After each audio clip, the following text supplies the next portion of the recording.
Muito bem, gente. Então, vamos lá. Nossa aula de hoje, dia 17/11, né?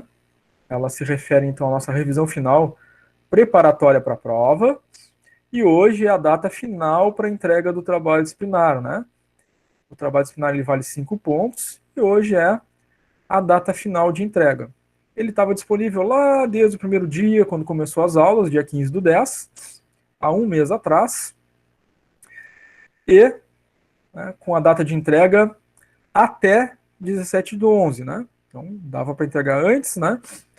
Com a data final para hoje.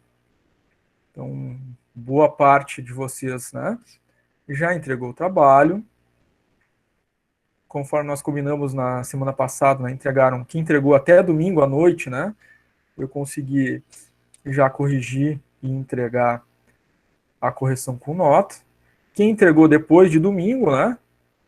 Já recebi e vai ser corrigido aí até o dia da prova. Mas tem aqui um certo número de pessoas, né, de alunos que ainda não entregou. Então, fiquem atentos, porque hoje é o prazo final, tá? Tem muita gente aí que está pendente de entrega do trabalho disciplinar, certo? Então, é importante vocês darem uma olhadinha aí nesse trabalho para fazer a entrega dele. 5 pontos, né? Pode representar aí a diferença entre ser aprovado ou reprovado na nossa disciplina, né? Então, fiquem muito atentos. Com relação a prazo, né? Dia 17 é hoje, é até a meia-noite, né? Até as 23h59, tá? Posterior a isso, né? A gente já está passando no nosso prazo, certo? Quem tiver com dúvida, né? Se entregou o trabalho disciplinar, a hora que vocês fazem o envio, né? Ele aparece para vocês ali que vocês entregaram, devolveram, né? O trabalho, assim como nas atividades, né?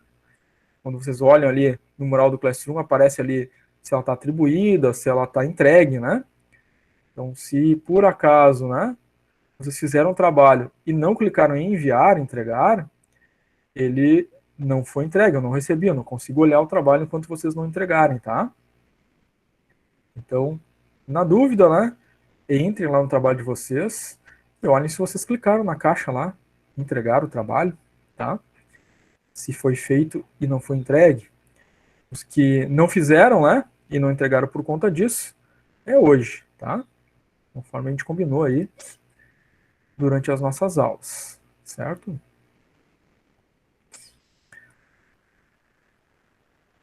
Muito bem. Então, hoje, revisão final para a prova, data final da entrega do trabalho disciplinar, que vale 5 pontos. Prova final, quinta-feira que vem, 19/11. Repetindo novamente, né? Lá no Moodle, ead.qi.edu.br. Passos para o dia da prova. Primeira coisa, acesse o Classroom. Vai estar postado ali às 19 horas a postagem tratando da prova, instruções de prova. Aí vai ter lá o passo a passo, as instruções lá, e a senha de prova. Aí vocês copiam a senha de prova, que vai estar postada ali no Classroom, vão lá no Moodle, acessam com o login e senha de vocês, abaixo das avaliativas da N1, vai ter ali a avaliativa 1, a avaliativa 2, a avaliativa 3, a avaliativa 4. Abaixo da avaliativa 4 vai aparecer lá atividade ou tarefa avaliativa final N2. Vocês vão clicar nela e vão inserir a senha que vai ser solicitado para vocês, né, que é a senha que vocês pegaram ali no Classroom, tá? Isaac conectando agora, boa noite, Isaac. Vai abrir a prova vão ser 10 questões objetivas, tempo de prova 45 minutos, a partir do momento que vocês acessarem ela, tá? Então são 10 questões objetivas. Questões teóricas, né, e alguns cálculos que a gente viu durante as nossas aulas, certo? Finalizada a prova, vocês responderam todas as questões, vão clicar em enviar, entregar, ela já vai automaticamente atualizar e vai mostrar que nota vocês ficaram na prova, né? Relembrando, a prova vale 9 pontos. O ponto que falta para fechar os 10 pontos da N2 é ter participado das aulas ao vivo, ter feito as atividades de aula no Classroom, tá? Então, em cada aula nós tivemos atividades, né? No Classroom, todas elas, da aula 1 a 8, do dia 15, né? Ao dia 10, nós tivemos atividades em cada aula. No dia 12, a gente fez uma retomada de todo o conteúdo da aula 1 a 8, e aí vocês tiveram, né, também atividades com conteúdo da aula 1 a 8. Bianca conectando agora, boa noite. E hoje, né, não será diferente o formato, né? A gente vai fazer uma revisão aí do conteúdo preparando para a prova. Então, o foco é a preparação de vocês para a prova. Após esse conteúdo, nós vamos ter também atividades relacionadas a esse conteúdo preparatório para a prova, tá? Então, aí, muito importante, né? Essa aula está sendo gravada, posteriormente ela vai ser disponibilizada para vocês no Classroom, então até é importante aí, né, reassistirem, né? Os slides também utilizados aqui vão ser disponibilizados para vocês, para que vocês possam rever esses slides também, né? As atividades de revisão também ficarão ali disponíveis para vocês, caso seja necessário, né, vocês refazerem, né, tentarem estudar por ali também, tá? Muito bem, gente, dados os recados iniciais, nós vamos... Maia conectou agora, né? Boa noite, Maia. Nós vamos, então, dar andamento à nossa revisão. Acredito, né? Já estamos no final da nossa disciplina. Em todas as aulas a gente falou essa mesma, né? A relação aqui de cronograma, compromissos avaliativos, as datas, onde fazer cada coisa, né? Em todas as aulas teve isso. Mas, eventualmente, né, alguém pode ter ainda alguma dúvida. Tá? Então, pergunto para vocês, antes de a gente começar a nossa revisão final. Alguém ficou com alguma dúvida sobre atividades avaliativas da N1, trabalho disciplinar para fazer no Classroom, a prova final no Moodle? Ficou alguma coisa, gente? Vocês teriam alguma pergunta? Jean colocou ali que não.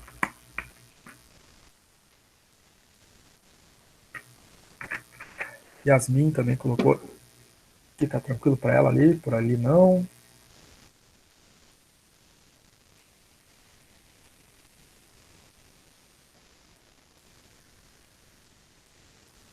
Acredito que não haja dúvida, né, gente, porque até peço desculpa, né, porque é repetitivo, eu sei, mas é de propósito, tá? Então, em todas as aulas a gente falou do calendário, das aulas, dos compromissos de prova, trabalho, avaliativas, todo o processo avaliativo. Novamente, de forma resumida, coisa que a gente falou, né, na primeira aula com o contrato pedagógico, né, com mais tempo, que foi gravado, também disponibilizado para vocês no Classroom, tá? Peço desculpas aí pela repetição para quem ouve isso em todas as aulas, mas eventualmente, né, algum aluno aí possa não ter, né, participado do momento inicial, e nós, então, por obrigação, repetimos, né, sempre no início de cada aula, certo? Tiffany conectando agora, boa noite, Tiffany. De qualquer forma, né, quem não pegou no início da aula, né, tem as aulas gravadas, todas elas, para assistir novamente, né, e aí, ao assistir novamente, vai se deparar, né, com essas informações sempre em cada aula, tá? Muito bem. Vamos dar início, então, à nossa revisão final. Quero falar aqui para vocês, então, que essa revisão final, ela é realizada com a finalidade, né, e com foco de preparar vocês para essa tarefa avaliativa final, tá? Que é da quinta-feira. Então, do que ela difere, né, em termos de conceito em relação àquela revisão que a gente fez geral, né, retomada da aula 1 a 8. Na aula 1 a 8, né, a retomada geral que a gente fez na quinta-feira passada, né, era isso mesmo, era uma revisão de todo o conteúdo. Então, a gente repassou conteúdos específicos, né, aula por aula, né, da 1 a 8. Na revisão de hoje, ela tem esse cunho de preparar vocês para a prova, então focaliza-se alguns assuntos em especial, tá? São aqueles assuntos, claro, que vocês vão ter né, além de estudar todo o conteúdo, ter conhecimento de todo o conteúdo, da aula 1 a 8, alguns assuntos especiais para vocês terem uma atenção, né, mais dedicada, tá? Tanto aqui, né, nessa revisão final, quanto nas próprias atividades, né, que nós vamos fazer hoje referente a essa avaliação final, a revisão preparatória para a avaliação final, tá? Então, iniciamos essa nossa revisão final preparatória para a prova com as funções da administração de materiais. Jonathan Feder conectando agora. Boa noite, Jonathan. Então vamos ter uma atenção especial às funções da administração de materiais. Tá, gente? São 5, né? A gente falou durante as nossas aulas. Inclusive teve na nossa revisão da aula 1 a 8, né? Da semana passada, e está aqui novamente nessa revisão final preparatória para a prova. Então, a primeira é programação de materiais, a segunda é compras, a terceira armazenamento e conservação, a quarta gestão e controle de estoque, a quinta distribuição e transporte. Em especial, né, essa área de compras, né, que realiza então a comunicação, né, para comprar matéria-prima, tá, através da ordem de compra. Então, após o processo de programação de materiais, ou seja, a empresa recebeu os pedidos, né, programou a sua produção, né, portanto, já verificou quais são os materiais necessários para dar conta daquela produção recebida, né, através dos pedidos. Então, já conectou, né, comunicou ao setor de compras para realizar aquelas compras. O que o setor de compras faz, né? Ele vai, então, comunicar aos fornecedores, né, através do mecanismo da ordem de compra, né, quais são as matérias-primas que ele necessita. Então, é importante, né, essa função de compras, porque ela vai dar, então, suporte ao processo produtivo, na medida em que, ao colocar no tempo, no prazo, na quantidade certa, na qualidade certa, os materiais dentro do processo produtivo, né, ele não vai sofrer quebra de fluxo, né, parada por falta de matéria-prima. Tá? Essa é uma função importante aí, é a função compras, que faz então a comunicação para comprar matéria-prima e diz respeito à ordem de compra.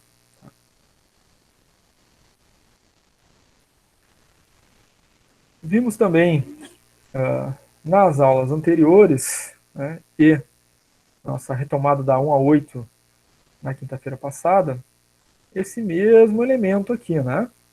Sendo que hoje, né, revisão preparatória para a prova, destaco a vocês como muito importante, dentre os 3 sistemas, né?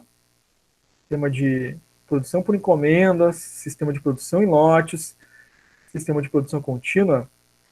Nos 3 aspectos analisados, plano de produção, arranjo físico e previsibilidade da produção, destaco com especial atenção a questão do arranjo físico, né?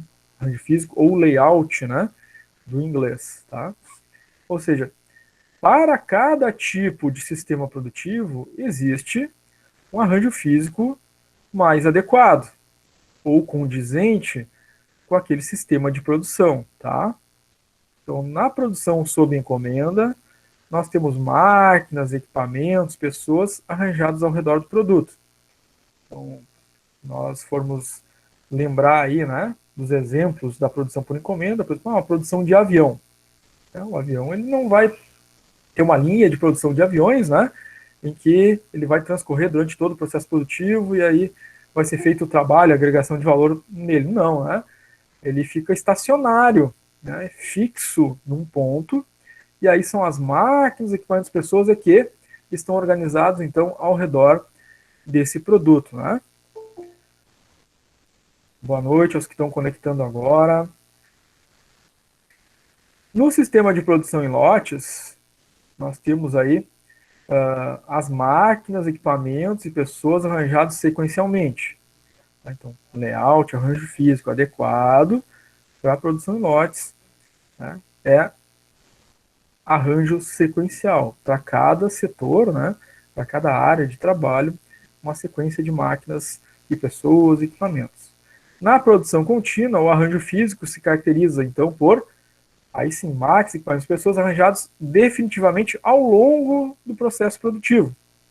O produto é que vai se deslocar ao longo do processo produtivo, e as máquinas, pessoas e equipamentos é que estão fixos, tá?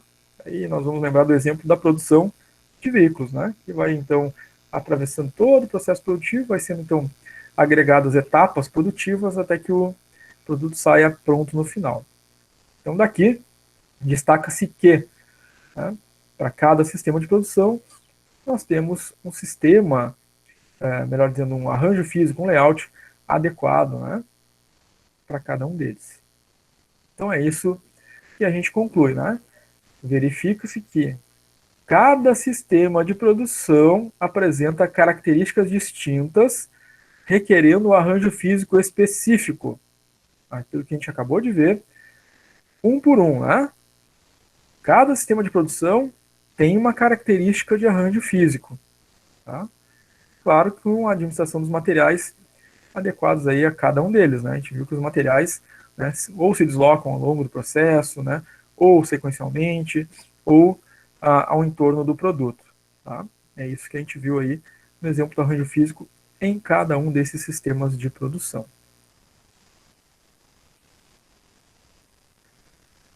Vimos também, durante as nossas aulas, né, e agora com especial atenção aí, preparando vocês para a prova final, que o PCP, Planejamento e Controle da Produção, né, ou então Programação e Controle da Produção, vimos que ele tem 4 fases: o projeto de produção, a coleta de informações, o planejamento da produção, o controle da produção, sendo que a terceira fase, planejamento de produção, se subdivide, né, em etapas ou subetapas, né, formulação do plano, implantação do plano, execução do plano. Destaco aqui com especial atenção para vocês o projeto de produção como uma das fases do PCP. Então, no projeto de produção, vão se verificar o quê? Quais são as máquinas, quantas pessoas, quantas horas necessárias, né, quanta matéria-prima vai ser necessária para aquela produção, né, a partir, né, dos pedidos que são solicitados pelo cliente. Tá? Então, isso é o que caracteriza o projeto de produção. Uma especial atenção, então, aqui na nossa revisão final, ao tema, né, projeto de produção, que se relaciona às fases do PCP, é a primeira fase do PCP, tá? Essa fase 1, projeto de produção, ela também é conhecida como pré-produção. Tá? Então, é nesse projeto que a gente vai encontrar essas especificações técnicas, mais propriamente 3 delas. Tá? Então, já falávamos antes, né? Mas vamos reforçar aqui. No projeto de produção, um aspecto fundamental é quais são as máquinas, os equipamentos que eu vou necessitar para a produção daquele produto, né? Bruna Lousado conectando agora. Boa noite, Bruna.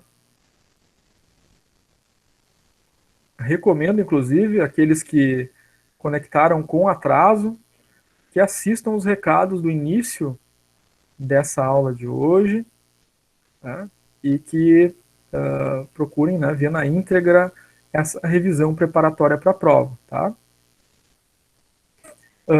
Então, projeto de produção, a gente tem que avaliar, né, a depender do produto que vai ser, então, ou dos produtos que vão ser produzidos naquele período, quais são as máquinas, equipamentos que vão ser utilizados por cada tipo de produto. Né? As pessoas, né, a mão de obra, né? Então, quantas pessoas eu vou ter que utilizar para produzir o produto A, quantos para o produto B, quantos para o produto C. Então, faz parte do projeto de produção, definir a mão de obra que vai ser utilizada, definir quais máquinas serão utilizadas. E, claro, os materiais necessários, né? Em termos de matéria-prima, né? Que caracteriza aquele produto, quais são as matérias-primas a serem utilizadas. Então, 3 aspectos fundamentais no projeto de produção: máquina e equipamento, o pessoal disponível ou mão de obra e os materiais necessários. Tá? Muito bem. Vimos o sistema de máximos e mínimos. Né? Nosso sistema de máximos e mínimos, a gente viu o estoque máximo e estoque mínimo. Né? O estoque mínimo é designado pela sigla EMIN, de estoque mínimo, ou então estoque de segurança, né? Que é o conceito do estoque mínimo. Né? É a quantidade mínima que a empresa deve ter no seu estoque para cobrir, né, as faltas, falhas, atrasos, né, de matéria-prima, garantindo assim que o fluxo produtivo não seja quebrado, né? A gente não tem uma parada de produção por falta de matéria-prima. Né? E esse é o estoque de segurança, também chamado estoque mínimo. Ele tem uma fórmula. A fórmula do nosso estoque de segurança, né, é consumo médio vezes o fator K. Nós fizemos atividades, exercícios, né, a respeito dessa fórmula. Recomendo refazerem, né, as nossas atividades anteriores, em que nós fizemos aí cálculos, né, sobre estoque de segurança, tá? Em geral, né, no exercício é dado lá o consumo médio, é dado lá o nosso fator de segurança, a gente precisa multiplicar, né, esse fator, que é um percentual, vezes o consumo médio, para achar o nosso estoque de segurança, que é dado em unidades, enfim, litros, a depender, né, daquilo que está sendo tratado em termos de matéria-prima, tá? Então, muito simples a fórmula, é uma multiplicação direta, né, de um número vezes um percentual de fator de segurança.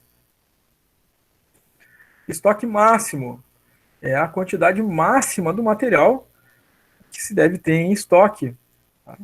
Então, aqui é importante, né? Se no estoque mínimo, estoque de segurança, né, é uma segurança para prevenir paradas, quebra do fluxo produtivo, no estoque máximo, nós temos esse valor limite máximo para prevenir acúmulo, né, de capital empregado em material de estoque de forma desnecessária, que possa vir a dificultar o fluxo de caixa da empresa, né, o giro, ou a capacidade dessa empresa em cumprir com obrigações perante terceiros, né, porque o seu capital está empregado em estoque. Então tem um limite, né, máximo a ser calculado para que a empresa tenha, né, as suas matérias-primas em estoque. Tá? Ele é representado pela sigla EMAX. A fórmula, né, é EMAX, estoque máximo, igual ao consumo médio mais o estoque de segurança. Então, consumo médio mais o resultado, né, do nosso cálculo de estoque de segurança. Também fizemos exercícios durante as nossas aulas. Tá? Recomendo igualmente, né, que vocês refaçam esses exercícios referente ao cálculo do estoque máximo. Inclusive, né, tem vídeo separado específico sobre estoque máximo e estoque de segurança. Né? Então, professor, eu vou ter que assistir toda a aula para ver. Não, tem videozinhos, né, mais curtos lá no canal do professor, com um exemplo, né, de 3, 4, 5 minutos, né, do estoque máximo e estoque mínimo. Tá? Inclusive, acho que já foi postado aí para a turma de vocês. Né? Outro conceito importante que a gente viu durante as nossas aulas é o tempo de reposição, tá? O que é o tempo de reposição? É o tempo entre a necessidade do material, né, a falta, né, a gente verificou que falta material para produzir, né, em função do pedido que entrou, até a chegada desse material, né, após realizar todo o processo, né, de compra, enfim, entrega pelo fornecedor, até chegar esse material na empresa de novo. Então, esse lapso de tempo, né, esse lead time, né, a gente chama de tempo de reposição. Tá? Tempo de reposição ele é importante porque ele é um componente do cálculo do ponto de pedido. Tá? Então, vamos ao ponto de pedido. Olhem a fórmula do ponto de pedido. Ponto de pedido é o nosso consumo médio, vezes o tempo de reposição, que é a média do tempo, né, que o fornecedor leva para fazer a entrega do material, mais o estoque de segurança. Tá? Essa é a nossa fórmula do ponto de pedido. Também fizemos, né, cálculos durante as nossas aulas, que recomendo refazerem. Inclusive, né, o ponto de pedido é a segunda etapa do trabalho disciplinar. E relembro a todos vocês que tem como data final de entrega hoje, né? Hoje é o último dia para a entrega do trabalho disciplinar. tá? Avisamos isso, né, em todas as aulas, tá? Grande parte de vocês já entregou, mas tem um número significativo de vocês que ainda não entregou o trabalho disciplinar, tá? Ele vale 5 pontos na N1 e pode representar aí a diferença entre ser aprovado e reprovado na disciplina. Então, né, acessem ali o Classroom, na aba Atividades, procurem ali trabalho disciplinar, cliquem no arquivo, desenvolvam, né, o trabalho de vocês, depois cliquem em entregar e enviar para o professor receber e poder fazer a correção do trabalho de vocês, certo? Bom, o ponto de pedido, o conceito, né, o ponto de pedido não significa que, ao obter o resultado do ponto de pedido, que será aquele número em quantidade de peças que eu vou comprar. Não. O ponto de pedido não é isso. O ponto de pedido é o nível de estoque que é atingido demonstra, né, em que momento eu devo realizar um novo pedido. Claro, aí a empresa, a gestão do controle de estoque, vai definir qual é o número, né, que vai ser comprado. Né, mas o ponto de pedido me diz o nível. Ou seja, eu tenho lá 10 mil peças, o estoque de segurança é 1.000 peças, e eu tenho um número, né, lá, máximo e mínimo, né? O máximo é 10 mil, o mínimo é 1.000, e aí eu começo a consumir, né? De 10 mil vai para 9, vai para 8, vai para 7, vai para 5, e tem um número lá calculado, que é o ponto de pedido, digamos que seja 3 mil, chegou o estoque dessas peças, baixou de 10 mil para 3 mil. Né? Se o meu cálculo do ponto de pedido é 3 mil, o que significa? Que eu tenho que fazer uma reposição do estoque dessas peças nesse nível. Né? Quando chegou naquele número ali, está na hora de comprar novas peças. Por quê? Essas peças vão continuar sendo consumidas, né? Vai cair o estoque de 3 mil para 2,5, né? 2, 1.800, 1.500, 1.300, e o estoque de segurança é 1.000, né? Então, esse tempo, né, até o novo pedido ser entregue pelo fornecedor, né, vai garantir que a gente tem essa flutuação entre máximos e mínimos, né? Então, esse é o ponto de pedido. É um número que indica que é naquele momento que a gente deve fazer uma nova compra para que a gente tenha, né, os níveis controlados entre estoque máximo e estoque mínimo. Tá? Então, por isso, a fórmula é composta por consumo médio vezes o tempo de reposição mais o estoque de segurança.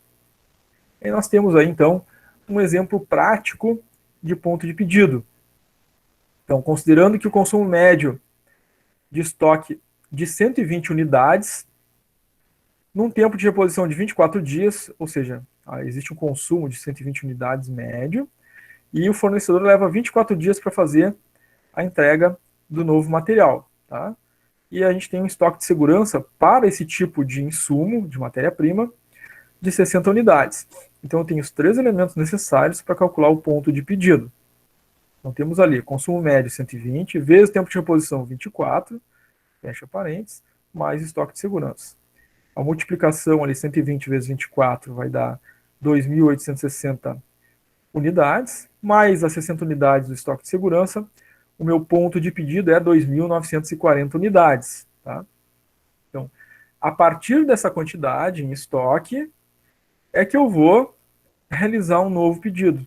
Ou seja, não é o número de peças que eu vou comprar isso aqui, né? Não. Isso aqui chegou nesse número aqui no estoque, tenho que fazer um novo pedido. É essa indicação apenas, tá? Bruna mandou um chat aqui, deixa eu ver.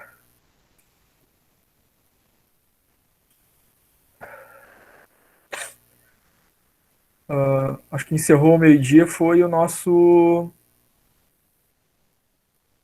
foi a última avaliativa, né? O trabalho está com a data de hoje até as 23h59, tá? Trabalho disciplinar é hoje, data limite até as 23h59, tá? Aqui no Classroom. O que encerrou hoje ao meio-dia foi a avaliativa 4 lá no Moodle. Tá, Bruna? Não sei se esclareci a tua dúvida, tá? Atividade avaliativa é uma coisa, trabalho disciplinar é outra. Atividades avaliativas no Moodle nós tivemos 4, era um ponto cada uma, 4 pontos. Trabalho disciplinar, 5 pontos. somado às avaliativas, dá 9, e tem um ponto de participação, né, nas aulas ao vivo e realizando as atividades no Classroom. Então, o que encerrou hoje ao meio-dia foi a atividade avaliativa número 4 da N1, certo? Ela estava registrada lá no guia do aluno, como a gente conversou, né? Vocês tinham que olhar lá o guia do aluno, as datas, os horários de encerramento para fazer as atividades avaliativas lá no Moodle.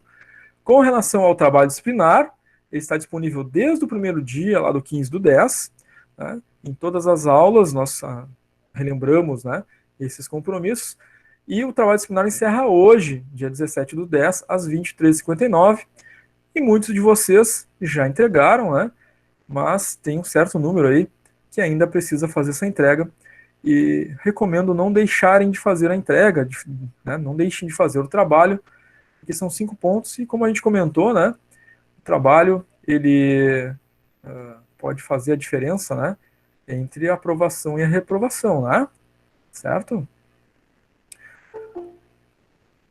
Quem é que está conectando agora? Vinícius Salmoria. Boa noite, Vinícius. Então, recomendo, né, a todos que entraram com atraso nessa aula que assistam novamente depois a gravação, porque nós já tratamos, né, de diversos aspectos aí até o momento, tá? Muito bem. Pessoal, acho que a Bruna ali deu um obrigado, né? Acho que ficou tranquilo, né, Bruna?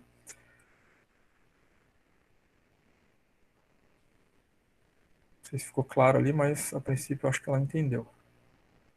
Entendeu, Bruna? Qualquer coisa só manda um ok aí. Pessoal, até aqui, até esse momento da nossa revisão final, tá tranquilo para vocês? Alguém tem alguma dúvida, alguma pergunta, alguma coisa que não tenha entendido? Vocês podem sempre participar, né? Mandando aí pelo chat, né? Uma pergunta, uma dúvida, uma interação, ou podem habilitar o microfone de vocês e fazer uma pergunta ao vivo aí, né? Participando da aula. Como é que tá até aqui, gente?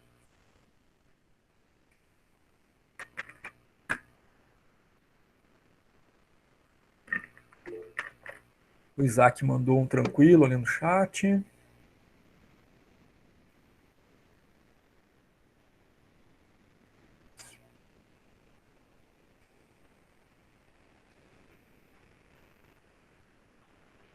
É só o Isaac que tá tranquilo?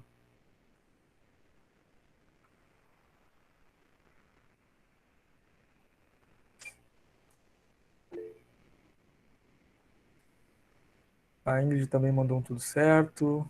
A Alice, tudo ok.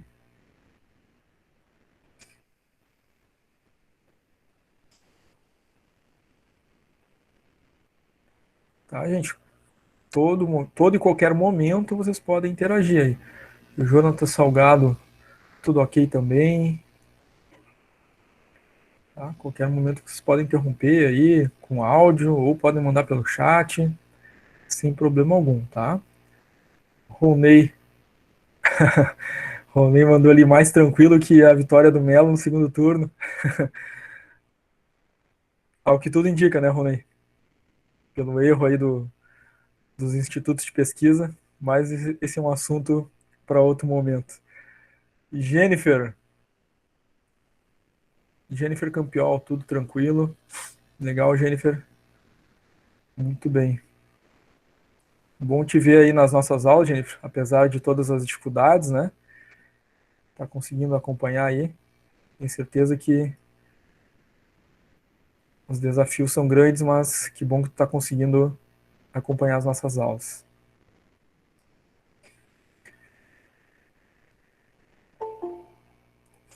Maria Eduarda Soares, conectando agora. Boa noite, Maria Eduarda. Então, recomendo novamente, né? Aproveitando que a Maria Eduarda está conectando agora, que todos aqueles que não pegaram a primeira parte, né, da aula, assistam novamente depois, né, a aula gravada, porque a gente já passou sobre diversos tópicos aí da nossa revisão final, tá? Ok, Jennifer. A Jennifer disse que vai sair e tentar entrar pelo celular. Tranquilo, Jennifer. Maria Eduarda mandando boa noite. Boa noite, Maria Eduarda. Que bom que conseguiu conectar aí, conseguiu acessar a aula, tá? Mas estava comentando aqui que a gente já passou, né? Diversos tópicos aí da nossa revisão. Recomendo depois assistir novamente, né? Vou disponibilizar a aula gravada, porque essa revisão final aí tem uma importância bem específica, né? Que é a preparatória para a nossa prova, tá? Muito bem, se vocês não têm dúvida até o momento, a gente segue adiante aí com a nossa revisão.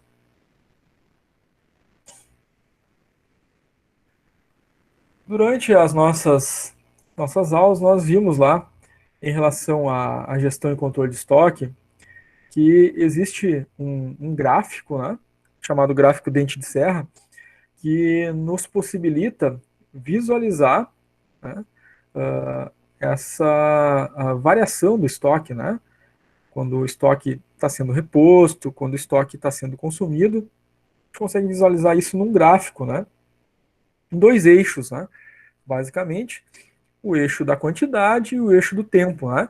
A gente vê então essa variação do estoque subindo, né, ou diminuindo dentro desse gráfico. Ele nos ajuda então a verificar, né, essa variação nessas faixas, né, de estoque máximo e mínimo, conforme nós vimos. Tá? Muito bem. O primeiro gráfico que a gente viu é o de reposição imediata e consumo gradativo. Então, de novo, né, nós temos ali as abscissas, né, da quantidade e do tempo. Ou melhor dizendo, né, o eixo vertical com a quantidade e o eixo horizontal com o tempo. Tá? Então, o gráfico obtido ele representa o quê? Ao longo do tempo, um consumo do material, né? A quantidade vai diminuindo ao longo do tempo. Nós vamos ver aqui, né, que no eixo da quantidade, nós iniciamos esse gráfico aqui com estoque no máximo, né? E foi passando o tempo, né? Vamos ver aqui o eixo do tempo. Vai passando o tempo, esse material vai sendo consumido, ou seja, vai diminuindo o número, né, em quantidade desse material em estoque. Tá? Então é o consumo gradativo. Tá? Gradativamente esse material vai sendo consumido ao longo do tempo, até que ele chega, né, num estoque estacionário ou estoque mínimo, e aí, ao chegar nesse valor, o material ele é reposto, né, e o nosso estoque, né, vai lá do estoque mínimo até o estoque máximo novamente. Aí esse material vai sendo consumido ao longo do tempo, né, até chegar a um valor em específico, estoque mínimo, né, estoque estacionário, e aí ele é reposto pelo fornecedor na sua totalidade em uma única vez, né? Então, por isso a reposição aqui é imediata, né? O fornecedor repõe tudo de uma vez. Salmo conectando agora, boa noite, Salmo.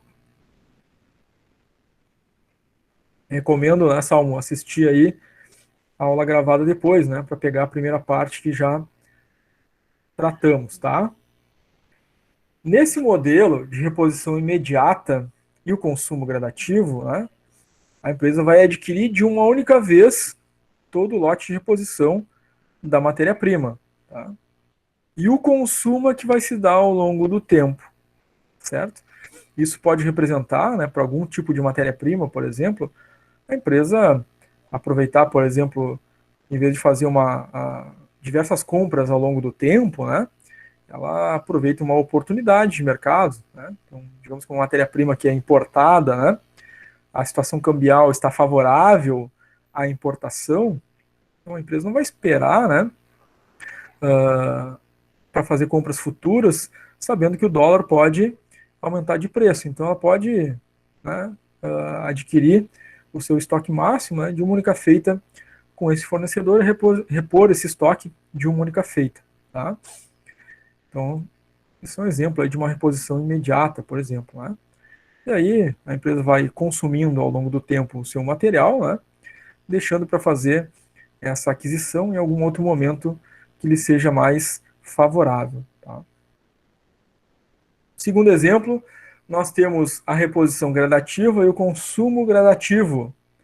Nessa situação, a empresa vai fazendo compras, né, ao longo do tempo, né, ao passar do tempo, e o estoque daquela matéria-prima vai, então, aumentando ao longo do tempo, né, até que chega um momento, né, da produção e consumo desse material, e a empresa, então, vai consumindo aquele material em estoque, né, que é o consumo gradativo. A cada dia vai produzindo uma quantidade X, né, de produtos e vai consumindo aquele material, até que chegue a um determinado nível de consumo, né, que indica que é hora de repor novamente. A empresa vai começar, então, a fazer as compras, né, ao longo do tempo, até atingir um determinado nível, né, e aí a gente sempre, né, relembra que tem essas limitações, né, de estoque máximo e estoque mínimo ao longo do tempo. Essa reposição gradativa e consumo gradativo, né? O ritmo de reposição, ele é um pouco superior, naturalmente, né, ao ritmo de consumo, justamente para evitar as faltas, né? Uma característica aqui da reposição gradativa e consumo gradativo. Tá? Destaque especial, atenção especial, né, na nossa revisão final, a esse tipo de reposição agora, tá? Reposição gradativa e consumo imediato, tá? Ela é inversa ao primeiro tipo, né? Por quê? Ao longo do tempo, a empresa vai fazendo as suas reposições até chegar ao valor máximo. E aí, quando chega esse valor máximo, a empresa vai lá e consome, né, imediatamente todo o seu material, né, até que chegue ao valor mínimo, né, haja a necessidade de fazer novas compras e vai repondo gradativamente. Atingido, vai lá, consome aquele material. Um exemplo seria, por exemplo, um projeto, né? A empresa está adquirindo materiais, né, fazendo as compras, né? Aí quando tem todo o material, inicia o projeto, né, e consome todo o material, consome esse, né, material no projeto que vai estar sendo executado. Tá? Nessa situação de reposição gradativa e consumo imediato, a reposição e o consumo, obviamente, não podem ser simultâneos, né? Então, quando se consome, não se repõe. Então, é uma característica aqui importante, tá? Reposição gradativa, consumo imediato, característica dela está aqui em vermelho, né? Então, anotem aí, né? Reposição e consumo não podem ser simultâneos na reposição gradativa e consumo imediato, ou seja, quando se consome, não se repõe. Muito importante também durante as nossas aulas, né, foi a acurácia dos estoques. Jennifer Menegotto, conectando agora. Boa noite, Jennifer. Essa Jennifer é Jennifer com D, né? A gente tem a Jennifer com J e tem a Jennifer Menegotto com D. Jennifer, não sei se tinha conectado antes, caiu, voltou agora, mas se está recém conectando agora, recomendo que assista, né, essa aula depois, desde o início. Ela vai ser disponibilizada a gravação dela ali no Classroom. Uma revisão importante para a nossa prova final, tá? Sobre a acurácia de estoques, né, nós conversamos a respeito nas nossas aulas anteriores, e ela é extremamente importante, né, na gestão de estoques. Jennifer mandou um ok ali no chat, legal, Jennifer. A acurácia é de extrema importância na gestão de estoques, porque ela representa, né, a capacidade, né, que a empresa tem de manter, né, o fluxo de produção, o funcionamento da empresa, né, pela identidade numérica e financeira entre aquilo que ela tem registrado no sistema e aquilo que ela tem de fato fisicamente nos seus estoques. Tá?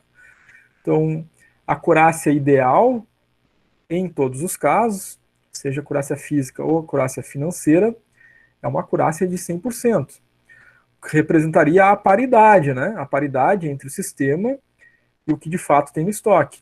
Então, lá no recebimento, né, a empresa deu entrada de uma matéria-prima que chegou em uma quantidade lá de 10 mil unidades. Esse material começou a ser consumido no processo produtivo. né, e foram sendo feitos os registros, né, do consumo desse material ali na gestão de estoque, né, através do almoxarifado. Toda vez que o almoxarifado foi demandado pela produção, ele fez o envio desse material. Então entrou 10 mil, fez envio de 1.000 para a produção, vai lá e registra no sistema que saiu 1.000 para a produção. Né? Saiu mais 2.000 para a produção, vai lá e registra saída de mais 2.000 para a produção. Então já saiu 3.000, dos 10.000 tem 7.000, né, registrado no sistema. E se o registro foi feito corretamente, né, nós temos aí uma situação de paridade. 100% daquilo que está no sistema é exatamente a quantidade que está 100% no estoque. Tá? Entrou 10.000, consumiu 3.000 na produção, então no sistema agora tem 7.000, e no estoque igual tem 7.000. Aí a empresa recebe um pedido de compra de um cliente, né? Vai produzir o produto que consome essa matéria-prima. Na hora que ele vai fazer a programação da produção, a acurácia, né, deve ser 100%, porque ao fazer a programação da produção, ele sabe pelo sistema exatamente aquilo que está no estoque. Tem as 7.000, né, peças lá para fazer a produção. E aí não há uma quebra de fluxo produtivo, porque a acurácia é 100%. Mas digamos que, né, houve alguma falha no processo. Ou lá no registro na entrada, ou no almoxarifado na hora de fazer o registro da saída dos materiais para a produção, né? E aí nós nos deparamos com o seguinte: no sistema diz que tem 7.000 peças em estoque, mas de fato fisicamente lá no estoque nós temos lá 5.000 peças, ou seja, 2.000 aconteceu alguma coisa. Tem uma diferença de 2.000 peças. Entrou um pedido, o PCP vai olhar o sistema e vai dizer: tem 7.000 peças para produzir determinado produto. Vai programar a produção, vai fazer o envio, né, da ordem de produção lá, né, e depois vai ter as ordens, né, de montagem, enfim, vai demandar o material do estoque, e o estoque vai ir pagando esse material. Só que não tem 7.000, né? Tem 5.000, porque houve algum erro, alguma falha. E aí vai chegar um momento que vai faltar 2.000 peças para essa produção. E aí a gente vai ter compra emergencial, né? Ou compra de urgência, porque faltou matéria-prima. Né? E aí quebra o fluxo de produção, né? Tem vários problemas que são provenientes disso. Além, claro, da necessidade de material que faltou e que ocasionou a quebra do fluxo produtivo, né? Nós temos um material físico que não existe mais. Alguma coisa aconteceu. E aí a gente tem uma falha financeira também, né? Porque cada material que está dentro do estoque tem um valor financeiro. Então ele vai faltar financeiramente esse valor, né, na contabilidade da empresa. Então gera uma série de problemas, tá? Então a acurácia do estoque, né, seja física ou seja financeira, né, é de extrema importância, né, nas organizações, tá? Fica aí sobre, claro, né, a égide do comando, né, da gestão de materiais, gestão de estoque. Tá? Em geral tem, né, um gerente, um coordenador lá para essa área nas empresas, né? Então a acurácia física ele é dada pela seguinte fórmula: o número dos itens contados dividido pelo número de itens listados. Então, para a gente achar a acurácia física, eu tenho lá, né, que fazer um inventário, contar a quantidade daqueles itens, né, uma determinada matéria-prima.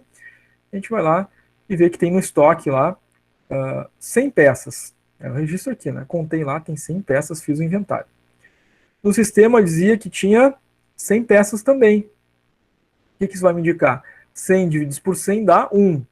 1 vezes 100, para transformar para percentual, vai dar 100%. Aí eu tenho uma acurácia de 100%, né? Uma acurácia perfeita, não vou ter os danos, né, recorrentes disso. Ellen conectando agora, boa noite, Ellen. Recomendo a todos que conectaram, né, após o início da nossa aula, que depois assistam, né, a essa revisão que está sendo gravada, porque ela é preparatória para a nossa prova. Relembro a todos também, principalmente os que conectaram posteriormente, que hoje é a data de entrega final do nosso trabalho disciplinar ali no Classroom. Vale 5 pontos, não percam o prazo, né? Bom, em termos de acurácia física, né, pelo exemplo que a gente deu, nós encontramos ali uma acurácia de 100%. Nessa situação, né, essa gestão de estoque aqui está muito bem. Acontece que pode haver falhas, né, no processo, como a gente viu. Então, digamos que na armazenagem do material lá no estoque, né, tenha tido algum tipo de situação, o material extraviou, perdeu, né, danificou, digamos que tenha ocorrido alguma má conservação, né, uma falha qualquer, e o material lá, enfim, sofreu oxidação. Digamos que seja uma indústria, tem lá determinadas chapas metálicas, né, teve um vazamento lá no prédio, né, teve chuva, molhou o material, né, ninguém viu aquela goteira ali, quando foi ver, já estava perdido o material. Tá? Então houve uma perda dentro do estoque, isso vai reduzir a acurácia em número de peças disponíveis. Então, digamos que das 100 peças que tinham entrado, né, perdemos lá metade, né, 50 enferrujou, né, oxidou por mau armazenamento lá. Né? E aí nós vamos ter 50 contados no estoque e nós vamos ter 100 listados no sistema. E aí nós vamos ter, então, 50 divididos por 100, nós vamos ter 0,5. Multiplica por 100 para passar para percentual, nós vamos ter uma acurácia física de 50%. Tá? Então, a acurácia física determinará, né, essa questão aí de paridade ou disparidade, né, de quantidade de materiais que de fato estão contados fisicamente no estoque e listados no sistema de gestão de materiais da empresa. Tá? Então, temos aqui um exemplo de cálculo de acurácia. Então, exemplo prático, considerando que determinada empresa necessita inventariar, contar lá o seu estoque, e depare-se com uma quantidade listada de 350 peças. Então, no sistema, para esse material que ela vai inventariar, contar lá no estoque, no sistema listado, registrado lá no sistema da empresa, tem 350 peças esse material. Sendo que ele foi adquirido lá do fornecedor, a empresa pagou, custou para a empresa adquirir esse material R$ 22,00 cada um. Então, 350 peças a R$ 22,00 cada um, esse material representa R$ 7.700 em estoque. A empresa, então, fez o inventário, foi lá contar as peças dentro do seu estoque. Feito o inventário, a empresa constatou lá a contagem de 259 peças. Ou seja, era para ter 350, mas de fato tinha 259. Alguma perda houve nesse material, né? Como cada um desses itens, né, custa R$ 22,00, se tem só 259, 259 vezes 22, a empresa tem financeiramente, né, R$ 5.698. Ou seja, era para ter 7.700 em material e ela tem, de fato, né, R$ 5.698 em material. Tá? E aí a pergunta, qual o percentual de acurácia física? Então isso aí é importante, né? Até quando a gente vai fazer as nossas atividades, exercícios, né? O que está pedindo no exercício, né? O exercício está pedindo acurácia física, então tem a alternativa A, B, C, D. Aí uma alternativa lá diz, né? 74% de acurácia financeira. Bom, é 74%, mas não é financeira, né? O exercício está pedindo física. Então, se eu for lá marcar essa, vai estar errado, né?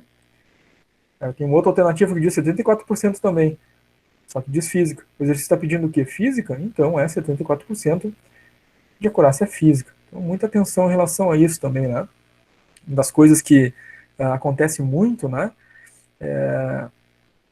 Problema de interpretação ou alguma falha na leitura do enunciado dos exercícios, né? A gente, respondi certo, o cálculo deu 74, né? Não entendi por quê. Mas a gente não leu todo, né? Não prestou atenção aí que estava pedindo acurácia física, né? E aí nas alternativas às vezes tem, né, essas variações, né? Tem lá, é 74% a resposta? Sim. A alternativa A é 74% de acurácia contábil, 74% de acurácia financeira, 74% de acurácia fiscal e 74% de acurácia física. Qual delas é a correta? A física, tá? Porque está pedindo física. Até porque a fiscal e a contábil não existem, né? A acurácia é física e financeira. Muito bem. Calculando então a acurácia física, é os itens contados 259, dividido pelos itens listados, 350. Dividir um pelo outro vai dar um índice, né? 0,74. Para transformar para percentual, eu tenho que multiplicar por 100, e aí nós chegamos a uma acurácia física de 74% em relação à quantidade. Tá? Essa empresa aqui tem uma perda em termos de quantidade, né, de 26%. Né? Não é grave, né? Imagina, mais de um quarto, né, do material está perdido. Tá? Isso tem impacto, né, no fluxo do processo produtivo, né, e também, obviamente, né, na parte financeira pela perda de material, pela perda, pelo erro do registro, enfim, né? Então, por isso a acurácia ela é muito importante na gestão de estoques. Atenção especial, porque nós temos, além da física, né, a acurácia financeira. Nesse caso, se observam os valores financeiros. Então, vou olhar o valor financeiro do item contado de fato lá no estoque, comparando com o valor financeiro registrado, listado no sistema da empresa. Então, a forma da acurácia financeira é o valor financeiro dos itens contados, que foram inventariados e têm de fato dentro do estoque, dividido pelo valor financeiro dos itens registrados no sistema. Tá? Isso vai me dar, então, a minha acurácia financeira. Vamos ao exemplo. Então, nós temos lá uma empresa que vai inventariar o seu estoque e tem lá aquela quantidade, né, de 350 peças listada no estoque. Ou seja, registrada no sistema. Tá? Foi adquirida, né, a R$ 22,00 cada peça, 350 vezes R$ 22,00, tem R$ 7.700, né, o valor financeiro registrado no sistema. Mas, ao realizar o inventário, a contagem das peças, se verificou 259 peças contadas. Se elas são R$ 22,00 cada uma, né, 22 vezes 259, nós temos um valor financeiro contado, de fato, de R$ 5.698. Pergunta: qual o percentual de acurácia financeira? Nesse caso, nós vamos pegar o valor financeiro dos itens contados, R$ 5.698, e vamos dividir pelo valor financeiro dos itens listados, 7.700, que estavam no sistema. A divisão de um pelo outro dá 0,74 vezes 100, 74%. Então a resposta é acurácia financeira de 74%, ou 74% de acurácia financeira. Tá? Quanto se tem de perda financeira? Aí é uma diferença, né, que a gente faz entre os 7.700 menos os 5.698. Né? A diferença entre os dois valores vai me dar a quantidade financeira de perda. Tá? Aqui de novo, né, uma especial atenção aí ao enunciado, que diz o que pede o texto. Tá? Jéssica conectando agora. Boa noite, Jéssica. Assim como recomendei aos demais, Jéssica, nós já estamos aí quase nos encaminhando aí ao final da nossa revisão, né, de prova. Revisão final, né, preparatória para a nossa prova da quinta-feira. Recomendo assistir, né, depois a primeira parte, está sendo gravado, porque nós já tratamos diversos assuntos importantes aí, recados importantes, tá? Relembro também, para os que estão acessando agora, né, Brenda conectando, boa noite, Brenda. Relembro que hoje, né, é a data final para a entrega do trabalho disciplinar, né? Hoje é o último dia para entregar o trabalho disciplinar, que vale 5 pontos. O trabalho disciplinar está no Classroom, na barra Atividades. Dentro da barra Atividades ali, tem lá o tópico Trabalho Disciplinar, clica nele, vai aparecer o arquivo do trabalho. Clica no arquivo do trabalho, coloca o nome, né, o nome do professor, a data, desenvolve ali o trabalho, né, registra as respostas, o arquivo é editável, né, pronto o trabalho, vai lá e clica em enviar, entregar, para o professor receber e poder, então, atribuir a nota de vocês, tá? Muitos já haviam entregue, né? Mas tem um número considerável aí de vocês que ainda tem que entregar o trabalho disciplinar. Ele vale 5 pontos nenhum. Pode fazer toda a diferença, como já falamos anteriormente, né? Entre a aprovação e a reprovação de vocês nessa disciplina, tá? São 5 pontos. E aí tem muita gente, né? Que ainda não entregou, né? E o prazo se encerra hoje, tá? Então recomendo a todos que não fizeram essa entrega, que o façam hoje, tá? Último dia. E está disponível ali, né? Já desde o primeiro dia de aula e em todas as aulas, né? Nós relembramos da necessidade de realizar esse trabalho e de entregá-lo no prazo, cuja nota equivale a 5 pontos na N1. Muito bem.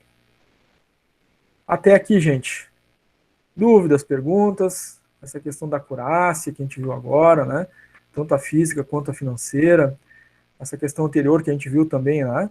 Dos gráficos de consumo, reposição e consumo, né? Gradativo e imediato. Como é que ficou para vocês? Está tranquilo? Alguém tem alguma dúvida?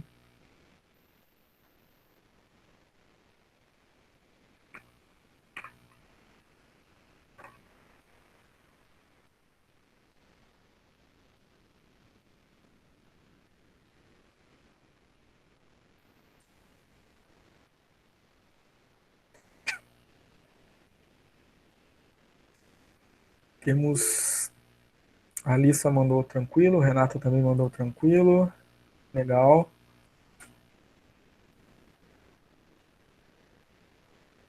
No momento nós temos 30 e 37 conectados. É isso, 37 conectados, né? Então, gente, desses 37 que estão aqui conectados, tá?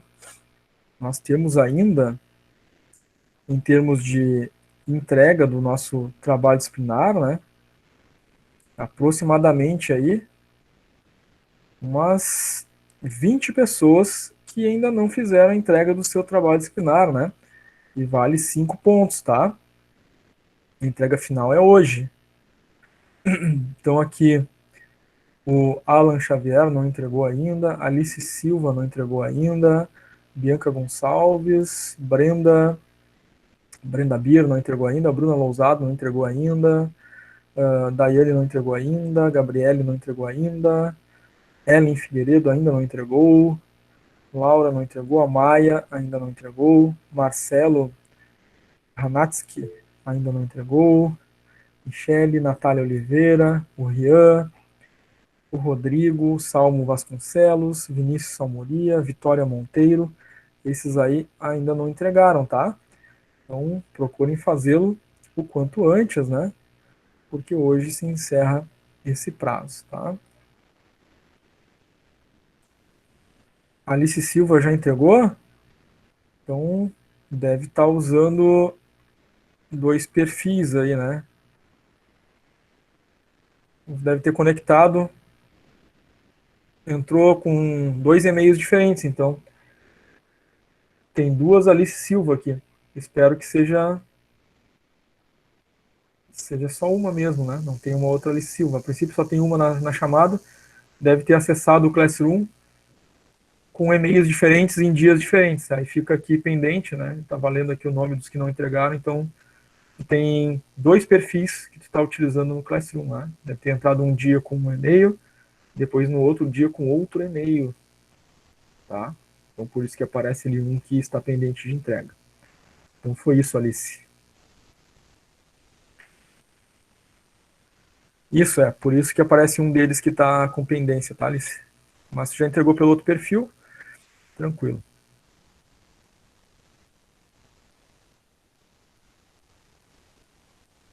Muito bem, gente. Então, não havendo dúvidas aí, até o momento, nós vamos dar andamento à nossa revisão.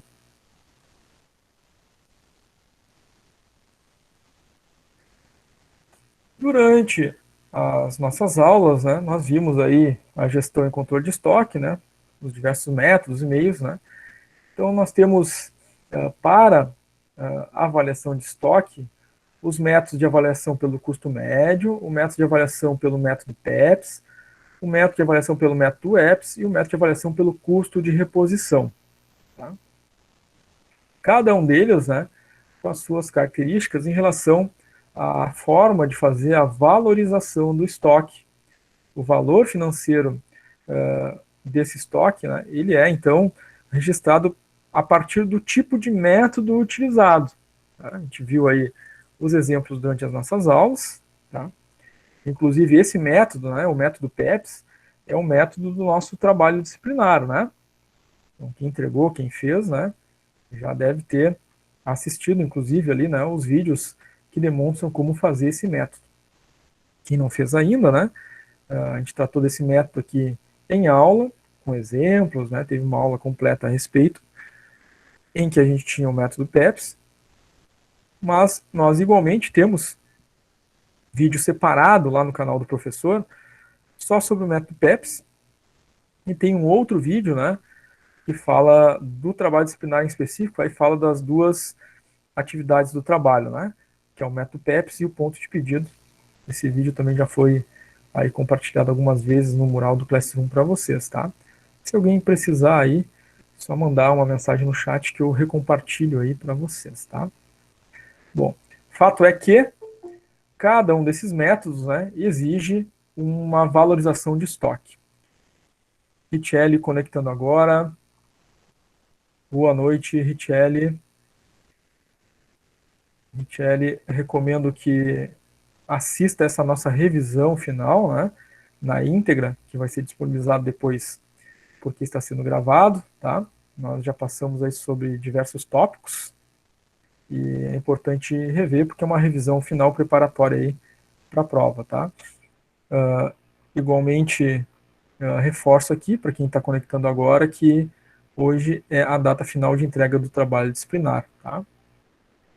Muito bem, vamos então ver como cada um desses métodos, né, valoriza o estoque, tá? O valor financeiro dele. Então, o primeiro método que a gente viu durante as nossas aulas de valorização de estoque é a avaliação de estoque pelo método do custo médio. Tá?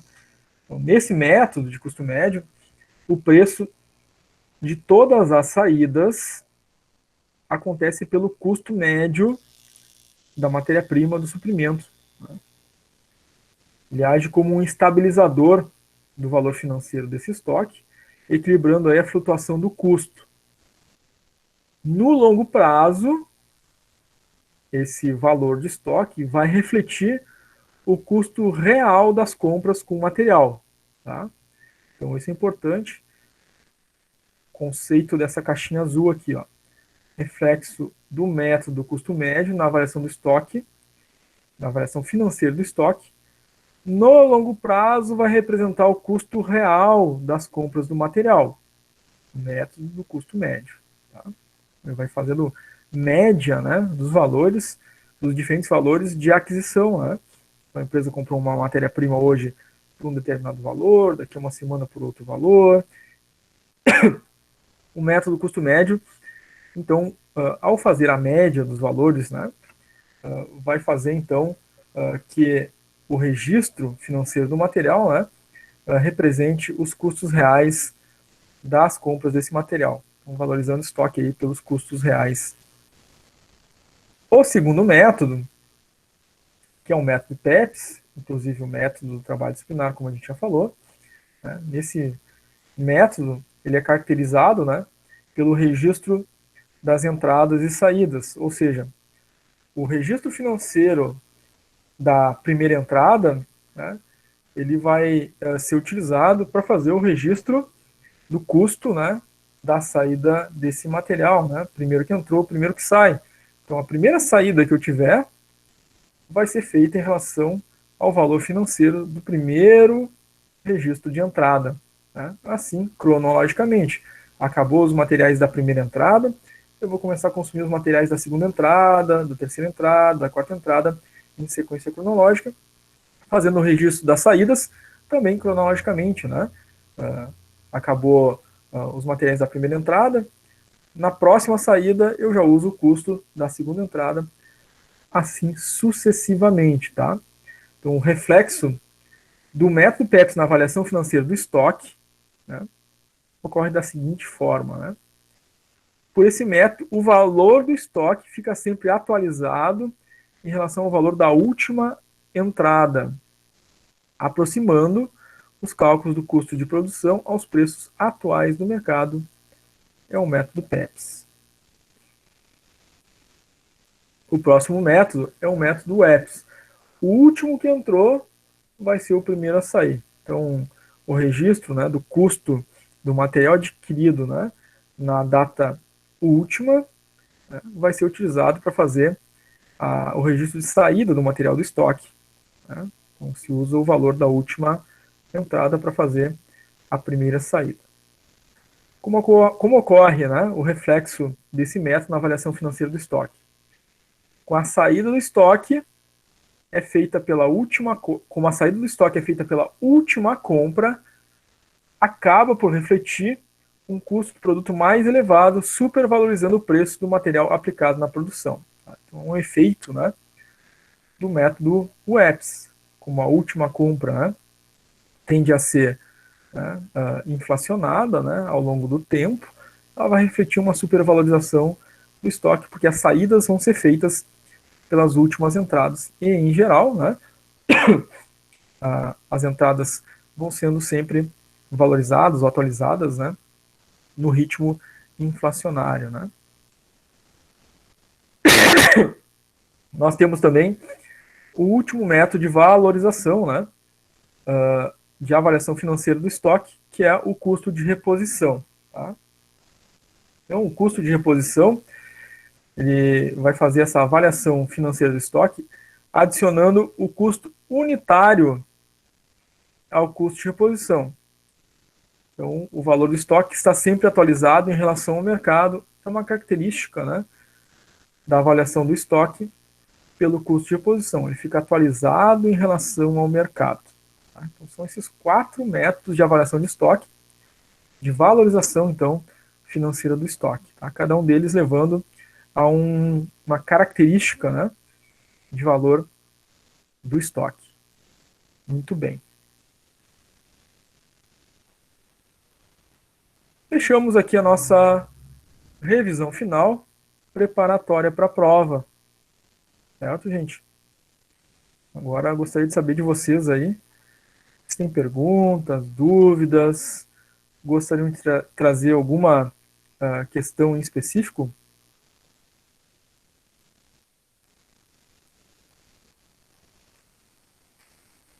É um momento importante aí, né, das dúvidas aí, porque na próxima aula é só a prova, né?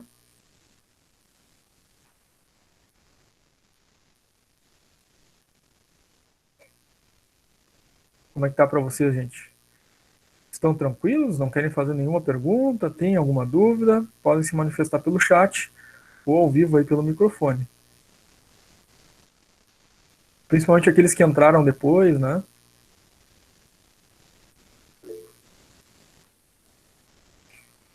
O Isaac mandou que está tranquilo por enquanto.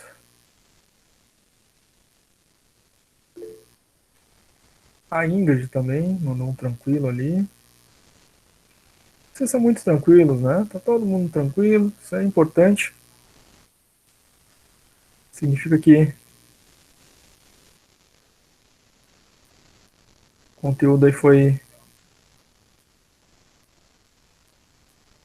tranquilo para vocês, né?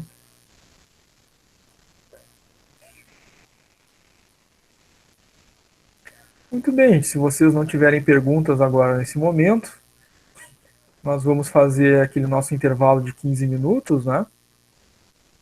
E aí, após os 15 minutos de intervalo, a gente volta ao vivo. Eu vou disponibilizar os slides dessa revisão final. Vou disponibilizar essa gravação também para vocês, ali no Classroom. E aí, ao retornar, então, a gente começa as nossas atividades ali no Classroom, referente a essa nossa revisão final, tá? Então, eu vou postando, né, as atividades naquele ritmo que vocês já estão acostumados, né, porque a gente posta uma atividade, aguarda que a maioria responda a primeira atividade, aí a gente, quando tiver respondido, né, a maioria, eu posto então já a segunda atividade, e a gente vai assim até às 22 horas. Esse intervalo entre uma atividade e outra, né, é justamente para a gente, caso vocês queiram, né, caso vocês tenham dúvidas, necessidade de alguma questão aí em relação ao conteúdo, em relação à atividade que está sendo proposta, a gente poder ainda interagir, né, pelo chat ou interagir ao vivo aí com o áudio de vocês, né, habilitando o microfone, tá? Então vamos fazer assim, 15 minutinhos de intervalo, 20 e 30, a gente volta 20 e 45, né?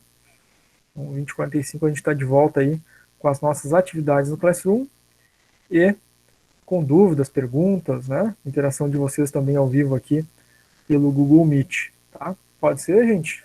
Um tempinho para vocês aí darem uma respirada, tomar uma água, fazer um lanche aí, e a gente, então, já já retorna com as nossas atividades. Ok?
Então tá, gente.